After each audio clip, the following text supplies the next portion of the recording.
बुद्ध का उपदेश। एक बार प्रदेश में अकाल पड़ा। यह देखकर गौतम बुद्ध को बड़ा दुख हुआ।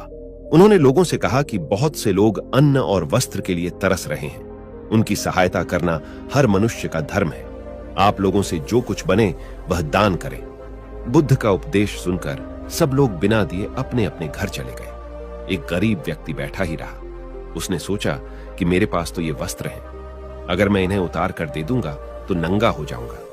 उसने फिर से सोचा कि मनुष्य बिना वस्त्र के पैदा होता है और बिना वस्त्र के ही चला जाता है ना। जाने कितने साधु सन्यासी बिना वस्त्र के रहते हैं, फिर मैं बिना वस्त्र के क्यों नहीं रह सकता। उसने अपने वस्त्र उतारकर बुद्ध को दे दिए।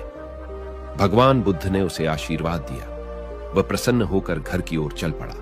वह खुशी से चिल्लाकर कह रहा था, मैंने अपने आधे मन को जीत लिया है। तभी सामने से राजा की सवारी आ रही थी।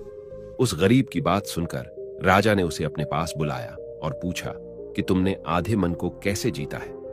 उस गरीब ने कहा कि भगवान बुद्ध दुखियों के लिए दान मांग रहे थे। यह सुनकर मैंने अपने वस्त्र उतार दिए।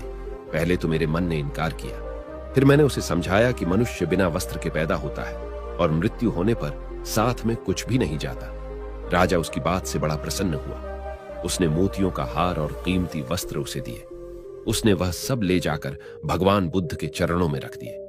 बुद्ध ने उसे हृदय से लगाते हुए कहा, जो दूसरों के लिए अपना सब कुछ दे देता है उसकी बराबरी कोई नहीं कर सकता। दाता दाता चले गए, रह गए अब कंजूस।